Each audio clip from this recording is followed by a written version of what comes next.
Ba? So, kailangan natin tapusin ito. Ang iyong katanungan, ready ka na ba? So, ano mo lang pakiramdam nung nalaman mong nakapasok ka sa top 5?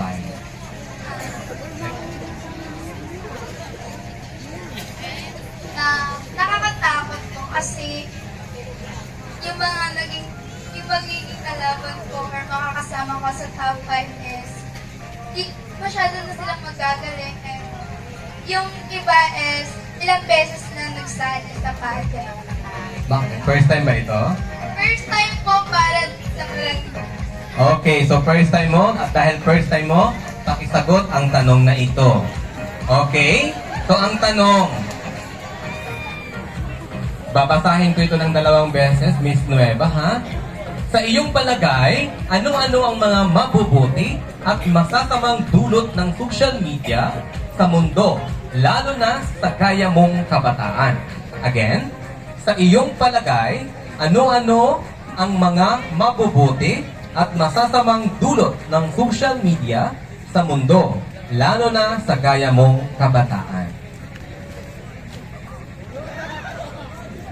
Para ba sa akin, bilang kabataan, ang mabuting dudulot ng social media sa kabataan is tulad na lang po sa pag-aaral. Kapag nag-search, may research kami, is nakatulong na po ng social media sa amin.